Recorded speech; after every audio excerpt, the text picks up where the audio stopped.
Coming up on this episode of DL Weekly, a legend passes away, some new food merchandise, a pop-up event celebrating Mickey, a new photo wall, we talk live shows at the park, and more. DL Weekly starts now. Welcome to DL Weekly, a podcast about Walt's original Magic Kingdom, Disneyland. We cover the latest news and information from the resort, test our skills at trivia, and have a discussion about the parks every week. We invite you to send in your feedback and stories. Our contact information can be found at dlweekly.net. Now sit back, keep your hands and arms inside the podcast, and enjoy this week's show.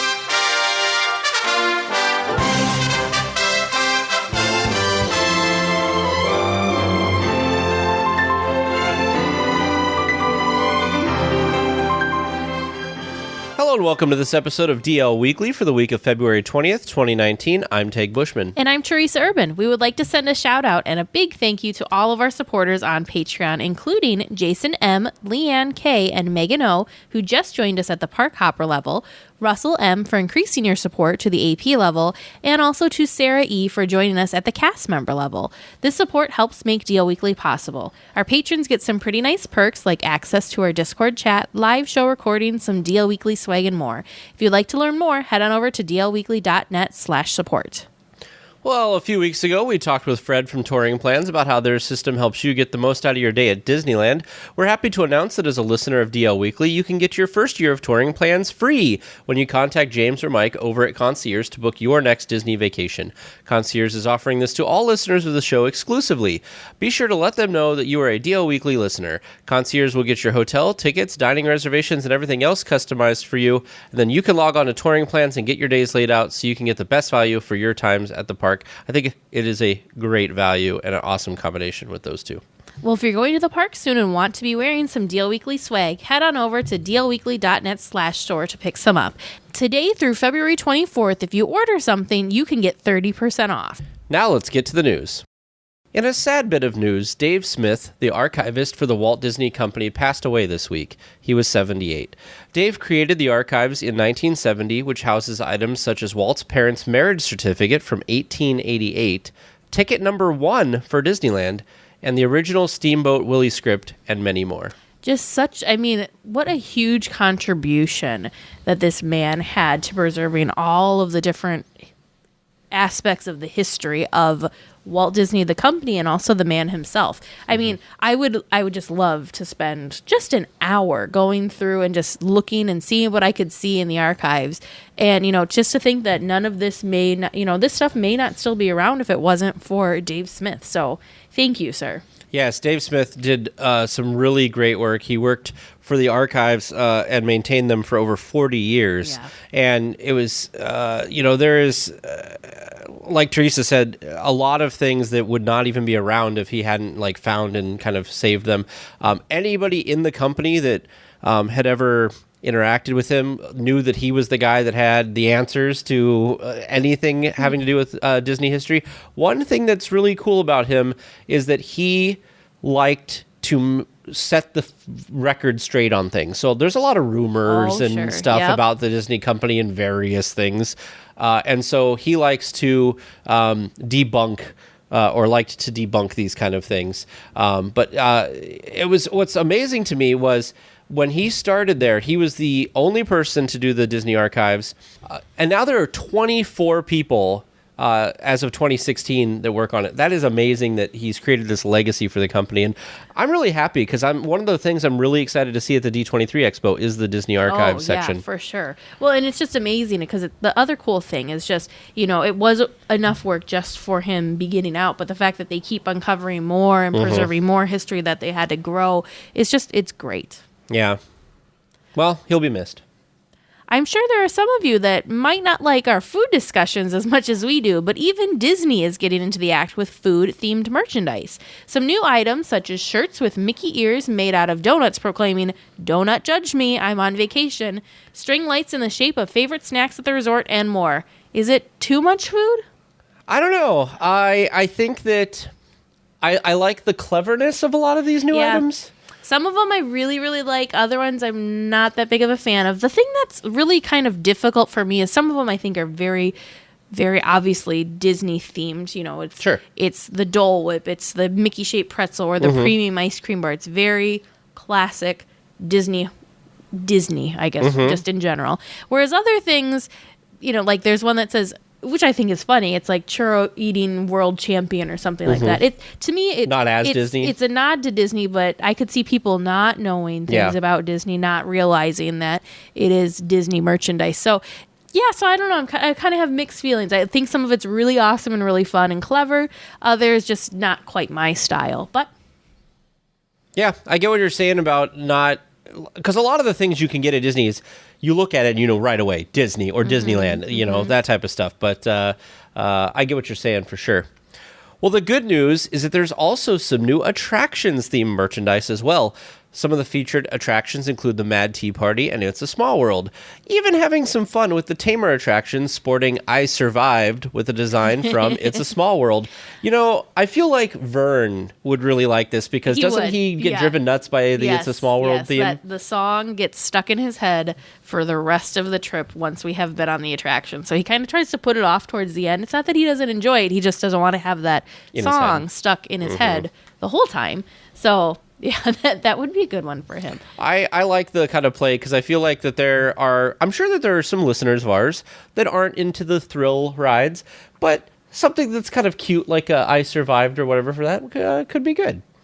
Well, of course, I'm excited for the Small World ears because I get excited for any and all ears. But I think it's really neat because there's just so many different things. It's not just the same old whatever. There's ornament sets, there's purses, there's wallets, there's t-shirts, there's ears, so many different things. And I think it's nice that some of these classic attractions are getting kind of put more in the spotlight because there's always been merch for some other big attractions. Haunted Mansion for sure, and Pirates, yes, for sure. But these other ones kind of get overlooked when it comes to this. So I'm glad that there's, a hint and a nod towards those attractions as well. I really like that shirt. For those of you listening, it is the Mad Tea Party shirt. Sorry, I didn't think. Yeah. Well, in one more merchandise news tidbit, there are some new Mickey and Minnie ears that have appeared around the resort. Of course, I'm very excited about this. Well, one of the designs actually reminds us of the 50th anniversary ears because they feature the castle with the words happiest place on earth and gold ears with fireworks designs. That's kind of the Mickey themed ears. But the new Minnie ears feature sequined ears that are silver, a sparkling Sleeping Beauty castle with a light gold bow. I love them. I need them. One thing that was interesting from the article where we got this information was they have these for both parks, for the Magic Kingdom and for Disneyland. And the Magic Kingdom one looks like really deflated. It does. And the Sleeping Beauty castle looks great. I honestly, I had to do a double take when I saw the photo because I thought the little castle bedazzled thing on top, I thought it was broken. I thought I thought somebody had accidentally taken a picture of a castle that the topmost spire was actually broken off. But then upon looking at it closer, no, it was just a more dwarfed looking castle, I guess would be a good way of saying it. So next time you go to the parks, are you going to grow your ear collection? I was going to say, are you buying these ears? And that was yes, I'm getting these ears. Oh, of course, my it's going to be... We're going to need to bring a whole bag just for your ears. No, it's going to be... No, I got to pace myself. I've got to pace myself because there's just so many amazing ears out there. You can only wear so many at a time. There's only so many days in your Disney vacation. You can only wear so many at a time. How many are you going to wear at a time, Teresa? Exactly. You can only wear one at a time. So it's not like I could buy 20 and then be able to wear all 20 during the trip. Gotcha. Unless I took a backpack with me. And just swapped them during the day? Backpack, and I could just swap them out throughout the day. Yeah, exactly. You're nuts. Until I lose said backpack and, cry. And then, 10 ears are gone. Oh, $200+ just gone. That'd be awful. The resort is making the slow switch from plastic lids and straws to more eco-friendly options. At many of the food locations around the resort, they're still giving plastics out by default. If you want the most environmentally friendly location, the Hungry Bear restaurant has paper straws and plenty of them.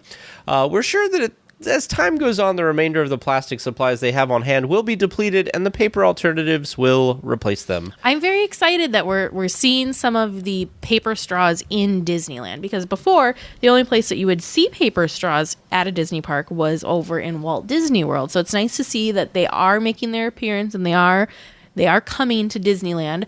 It's one of those things that I kind of wonder, because yes, you want to get rid of the plastic things, the lids, the straws, Sure. whatever. But how much of that stuff do you think they already had on hand? So it'd be extra wasteful if they just Threw it away. Today we're switching to paper straws or paper, whatever, done. And so they just, waste all the other ones. So I get that they're probably trying to go through and use the other things. They might also be trying to find, the thing that I've been wondering is the plastic like soda cup lids. What do you replace that with? Because I was feel thinking like that too. The obvious answer would be no lid. Well, that's not always. You're spilling stuff everywhere. Yeah, that's not always the best option. So I wonder if maybe they're taking their time trying to find better alternatives that are going to work. You know what they should do? And this literally just popped in my head while you were talking about this. Was there are other parks, and Disney I think does this from time to time as well, but where you offer a thing where you're like, buy this mug for $20. Oh, yes. And then your refill is like $1 or something. Yeah. And then it actually ends up being cheaper, but then you have something that is reusable and a souvenir and has a lid and maybe like a hardcore plastic straw. Yeah. So not this past trip, but the trip before that, Vern and I had purchased something like that at Disneyland. I don't think it was a deal where you buy it for this much and then you get refills at a discount. I think it was just buy the souvenir cup. But we kept using it throughout the day and refilling it with water so that we had water on hand. But I'm sure they wouldn't have any problem if you had a reusable cup like that and went up, purchased a soda, and just asked them to fill your reusable cup instead of using a paper cup. I'm just saying down the road, if they want to get rid of and be completely environmentally friendly, because even paper stuff, that's trees and stuff and recycled paper, it's got to come from somewhere. But you got to think of it this way, because look at bags, for instance. Some people were very worried that they were gonna be forced and have to buy the reusable bag, that there would be no other option for them to get their merchandise home. They'd either have to purchase the bag or carry it themselves.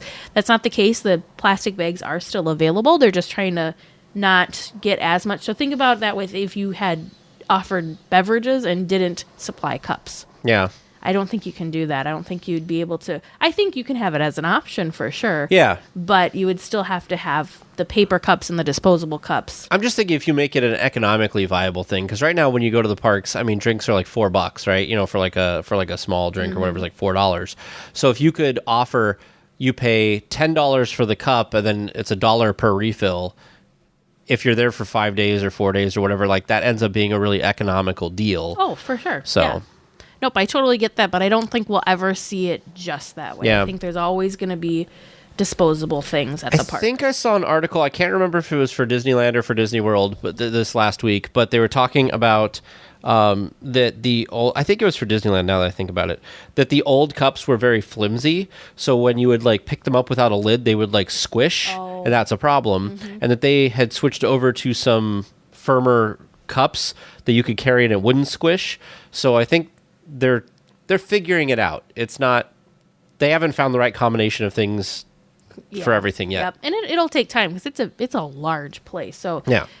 I cannot even imagine the warehouse probably of all of the cups and all of the little like boat things that they put food in and all of the little plastic not plastic, but the little paper wrappers that they give you for your churros. Like how much of that stuff they have just on hand, because you just think about that they go through. It's how much like one restaurant in the real, outside of Disneyland has to have for all that. Well, there's dozens of restaurants in Disneyland. Disney is joining the pop-up movement at the resort with Pop-Up Disney, a Mickey celebration. This pop-up location in downtown Disney will feature themed rooms with displays inspired by Mickey and Minnie Mouse. There are sure to be plenty of photo opportunities, like a giant sofa in the shape of Minnie's bow. The pop-up location will be in the former ESPN Zone building near the monorail station. I am intrigued with this because I'm excited. some of the concept art and stuff of this is it's just supposed to be like a really kind of fun experience, and I think it's good that they're finally putting something in the ESPN Zone area. I feel like when you go in, at least from the concept art that Disney's released, I feel like you're going to feel like Alice going down the rabbit hole. You know what I mean? Like this giant mini bow, like you're shrunk. Yeah, I don't know. I think it's fun just because it's something different to do with Downtown Disney. It's very much themed to Disney. Obviously, where it's all about Mickey and all about Minnie. But just with how popular different photo walls are around the resort, I think that this is going to be a hit. Plus, just the fact that it's taking up and doing something with the kind of ghost town section of Downtown Disney, I think is really helpful. Yeah, I agree. Now, it is a separately ticketed exhibit, so it isn't just something that is there and free to the public. So that I could see how that maybe would deter some people. Well, it depends on how much the ticket is. Whether or not you'd be wanting to actually pay to go through it. And yes, you're right. It depends on, if it's going to be a reasonable price or if it's maybe not going to be so reasonable. I'm going to hope, fingers crossed, that it's reasonable. Yeah, let's hope so. Well, if you ever wondered what Disney does with old props from retired attractions or lands, you don't have to go far to find out. Some of the popsicle benches from A Bug's Land have been placed in Toontown near Goofy's house. Some folks online have questioned the theming of the benches with Toontown, but we're generally happy with the addition of more seating. Yeah, and I can see both sides of this. I can see how this fits in Toontown, and I can also see why people don't think it fits very well in Toontown.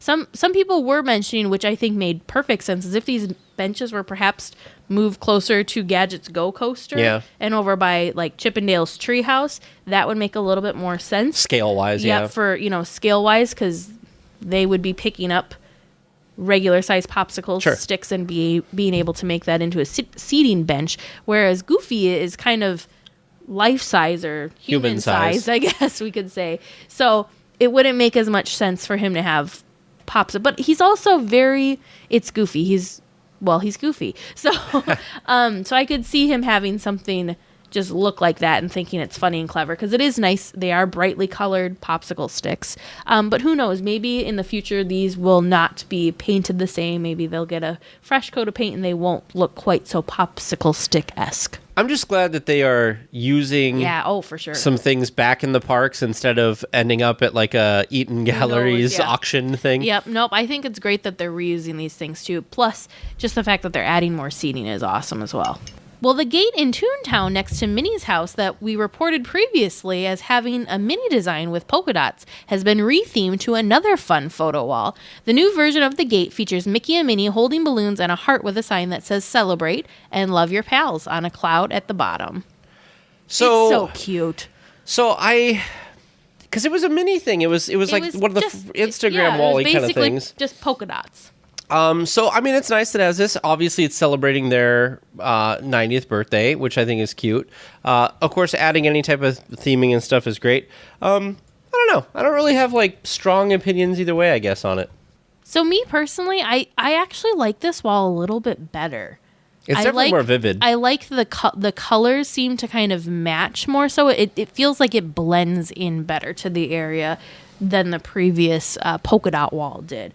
As fun as that polka dot wall was, it fit, but it also sort of clashed, I feel, in a way. Sure. So it's nice to me that this kind of is super cute, very well themed to the area, but it just, I don't know, the colors seem to complement better, I guess. Sure. A good way of saying it. I like the fact that they're taking something as boring as a gate and turning it into something more visually interesting. I think so. I hope that we get to see more of this kind of stuff around the park. Oh, I'm sure. I feel like they're just doing more and more. Obviously, over in Hollywoodland, there's all those Instagram walls that have been popping up. So I think definitely more and more. Actually, I think that whole pop-up thing seems to be kind of aimed at the Instagram people. Yeah, for sure. Well, sticking kind of to Toontown, in an unconfirmed rumor from David Koenig, author of Mouse Tales, the maintenance shops backstage just north of Toontown will be closing. The cast members working in these areas have been informed that they will be relocated 2 miles off-site to make room for, quote, potential future expansion.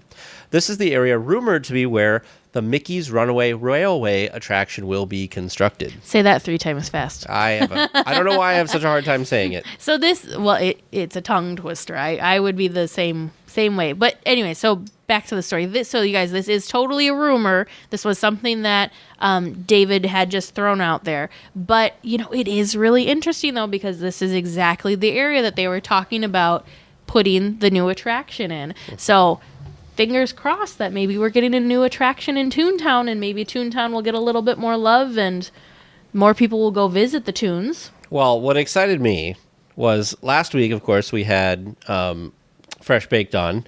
And today he posted, actually after I had put this in the show, while I was waiting for Teresa to come over, he posted a new construction update. Sure. And he talked about this rumor. Oh, so we have two sources for our rumor now. But I think he got it from David Koenig. Gotcha. But he was saying that he thinks, and this got me excited, that this plus a couple other things are going to be announced at D23 he's thinking they're waiting for. Oh, I bet so. That'll be exciting.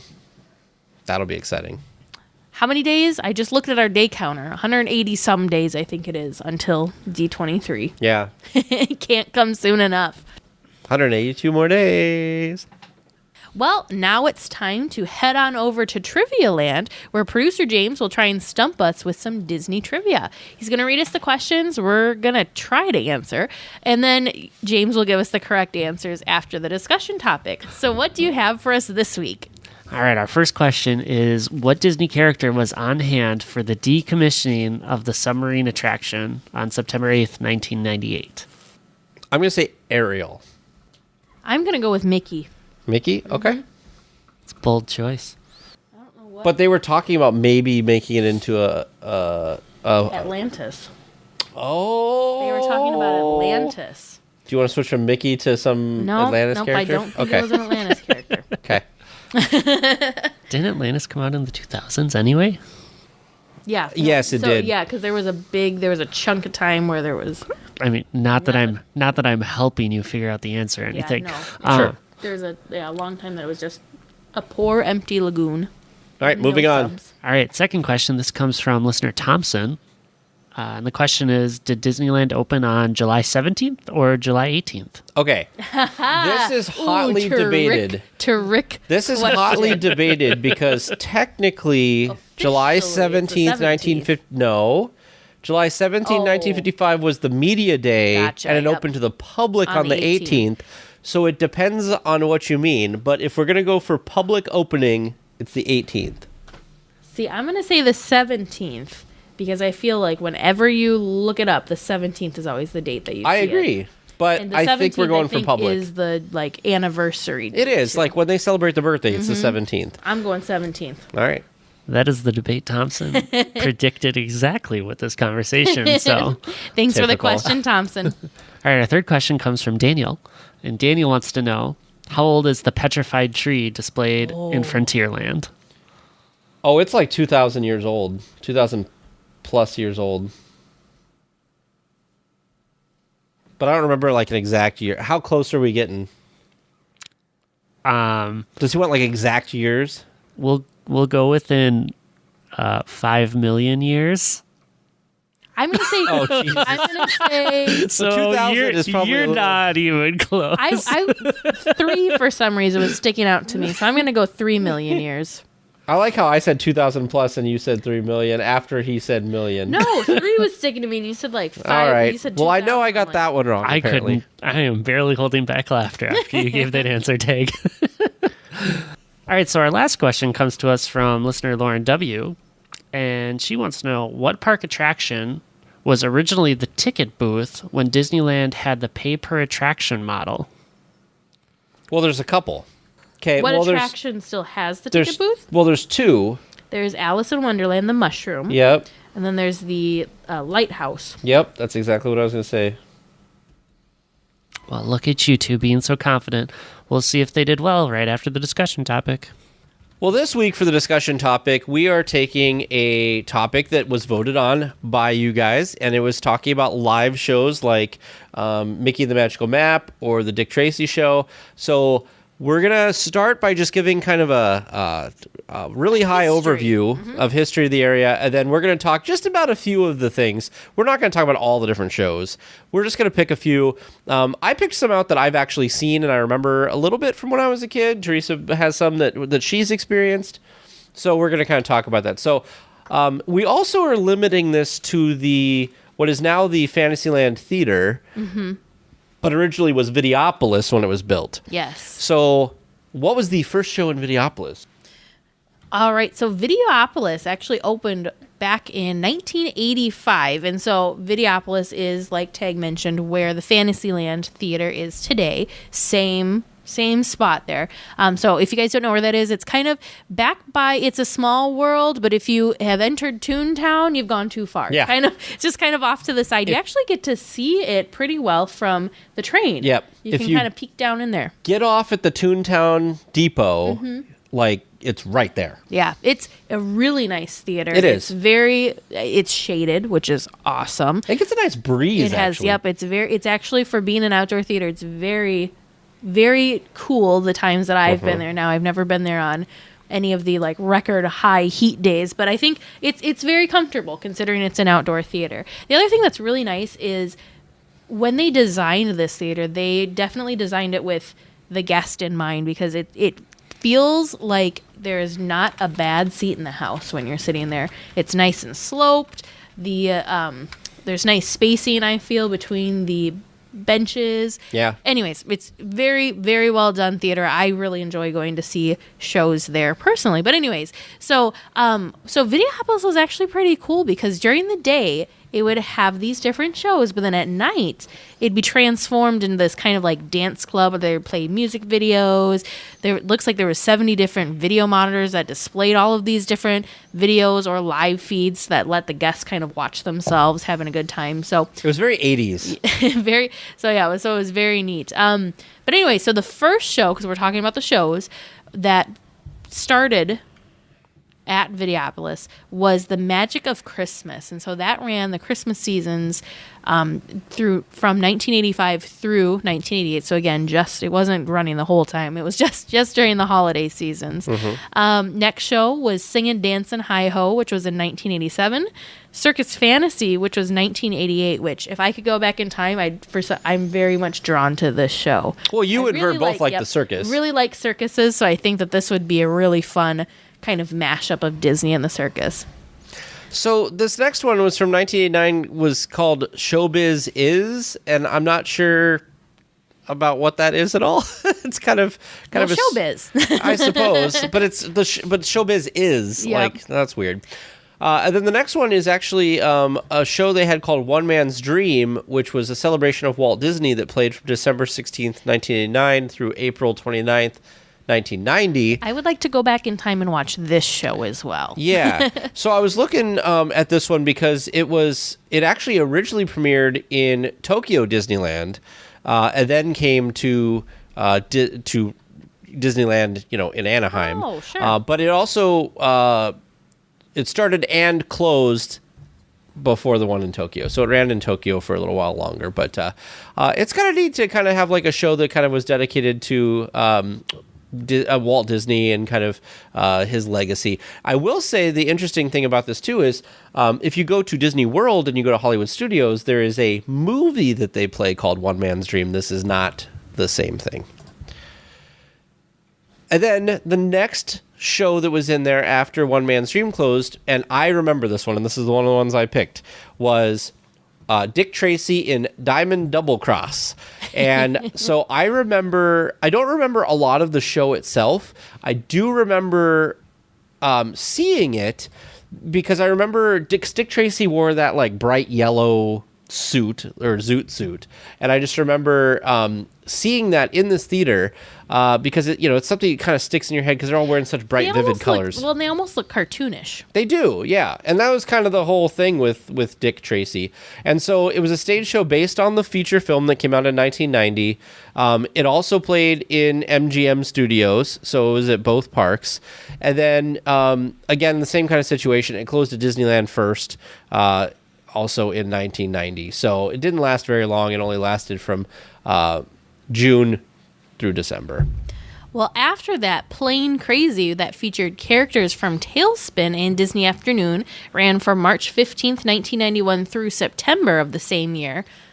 I love Tailspin. I have never personally seen a Tailspin character in a Disney park. So again, I would like to travel back in time just to see the Tailspin characters in the park. This was a magnificent time to be at the park because the whole area between the Matterhorn and It's a Small World was turned into this Disney Afternoon Avenue and all of the Disney Afternoon things. So you had, in fact, Beth, my friend Beth, she remembers this vividly because it had Darkwing Duck and it had Tailspin and it had all the characters from the Disney Afternoon. Adventures of the Gummy Bears. Oh, I love the Gummy Bears.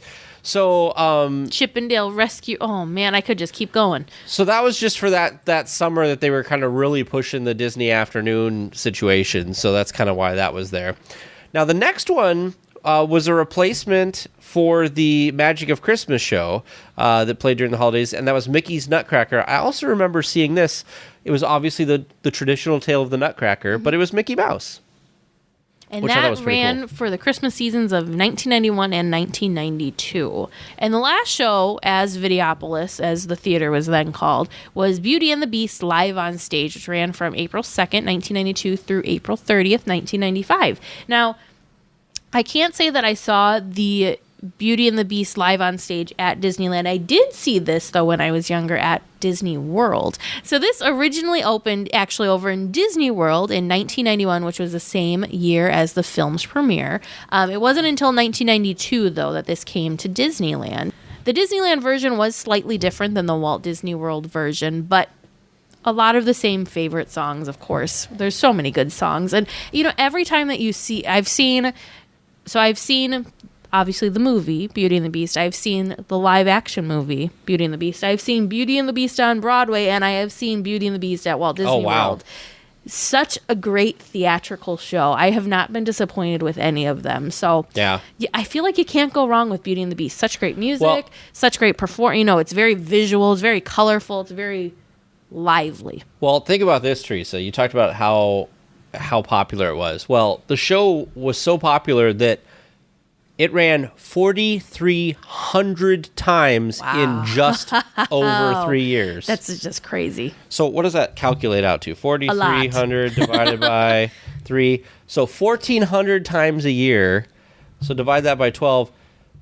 119 times a month on average. That is crazy. Now per day. Not per day. No. Now per day? So 119 divided by 31. It's almost 4 times a day. Wow. So I'm sure on some days they had 4 or 5 times, and some days they had less. But 2 or 3. That is a lot. That's a lot. That's crazy. That is a lot. So after Beauty and the Beast live on stage left, they renamed the theater to the Fantasyland Theater, spelled Theater. It's important later. And they did the first show they did there opened in June of 1995, and it was the Spirit of Pocahontas show.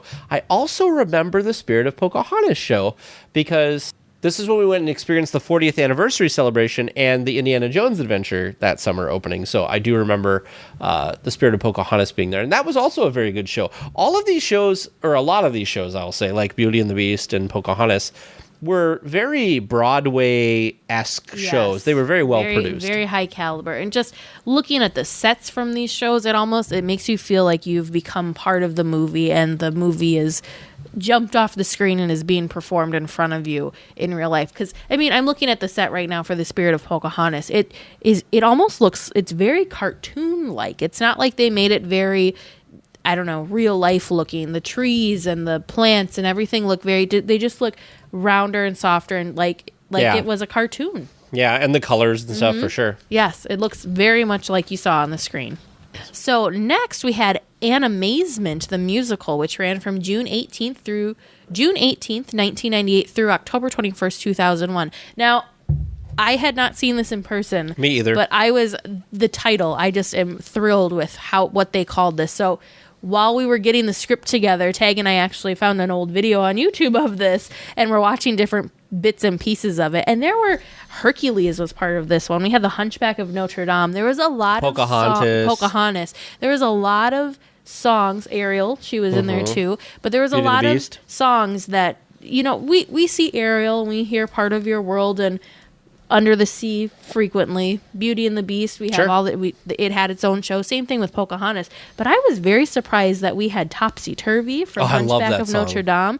And we also had different songs from Hercules, which, you know, Hercules has great music. It's not one of the ones that comes to mind right away, but it really has some really fun, great music. So it was neat to see that some of these kind of less popular movies got some credit and got their time. Would you recommend our listeners go check this out on YouTube? I would. It was unique. It was lots of very interesting sets. It was very clever, and the thing that I thought was kind of cool is they kind of did mashups of the different characters' songs. Yeah. So it wasn't just listening to the same, almost like you were listening to a soundtrack. It didn't feel like that. It was very different and very unique. So if you've got time, I would definitely recommend it. Well, after Animazement closed in October of 2001, the Christmas season hit, and for the next 2 years, Minnie's Christmas Party would perform there, and I did not see this one.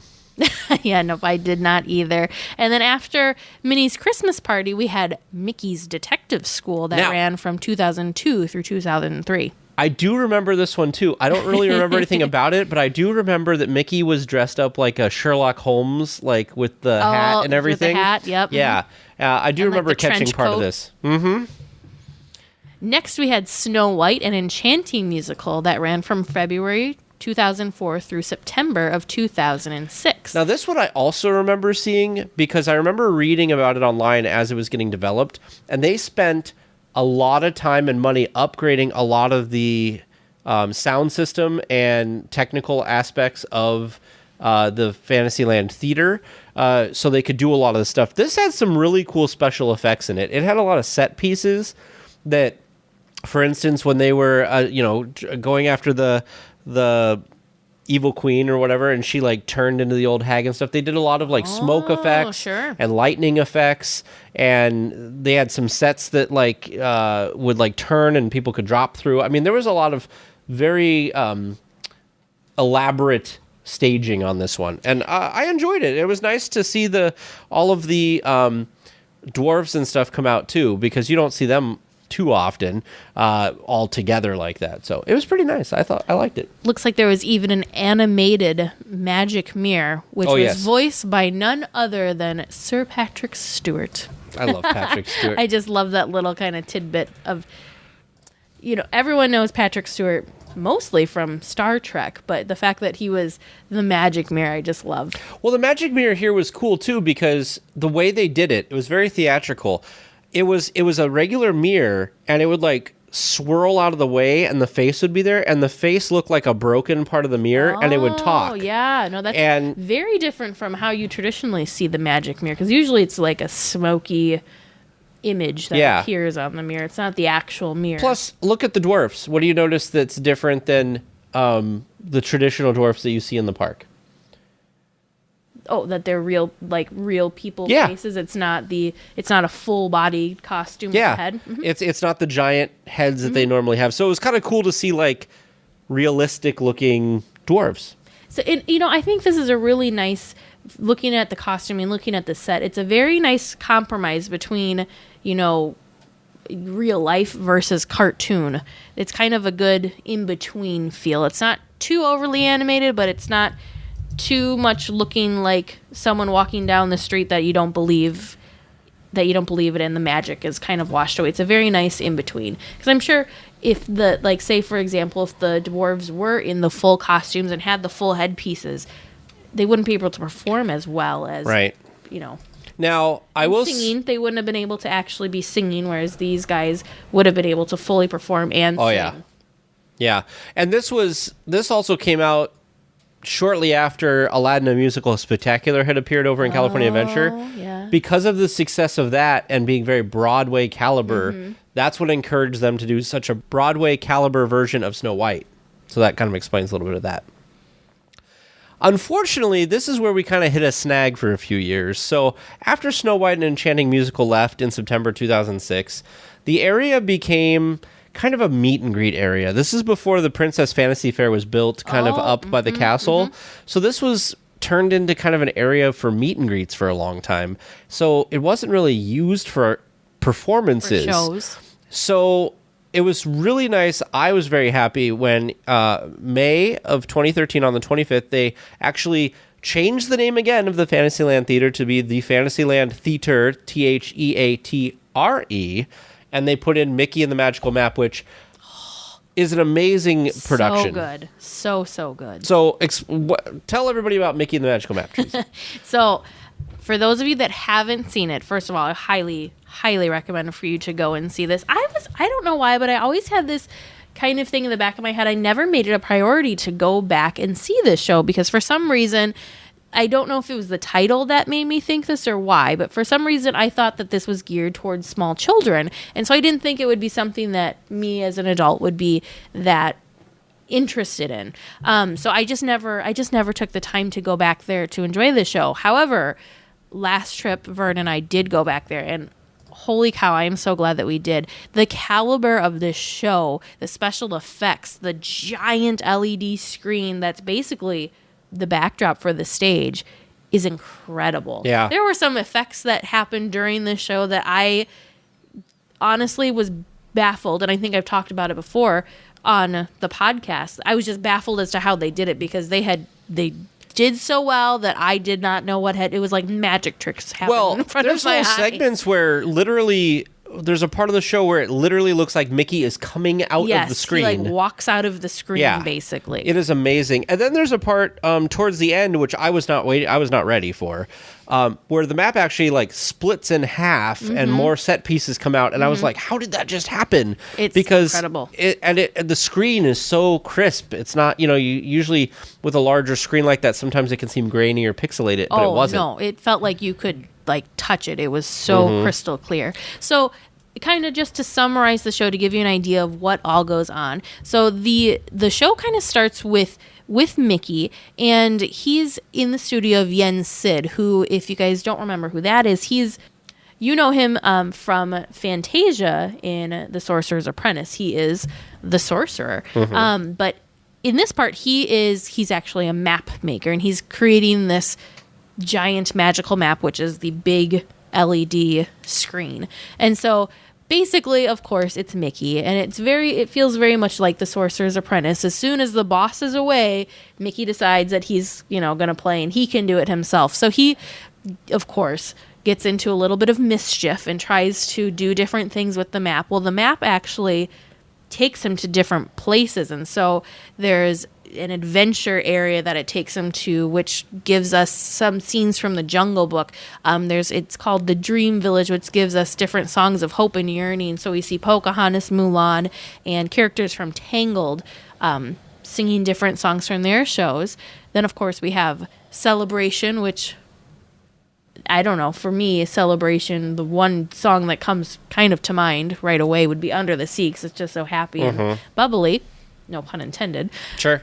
And then we finally finish up with an area of the map that's all about friendship. So we get Hawaiian Roller Coaster Ride, which is from Lilo and Stitch, and we get Dig a Little Deeper from The Princess and the Frog. And which is fantastic. Which is the finale. It's just great. I won't give too much away, but it's very, very well done. I feel like children and adults alike will very much appreciate this show. So definitely recommend taking the time to go. It is, I think it's about a 25-minute show, so it's not just a quick little sit down and then you feel like you're gone. But it's not too long either. Yep, it doesn't. Yeah, I honestly, at the end of it, I felt like I could have sat and watched more. It was that good.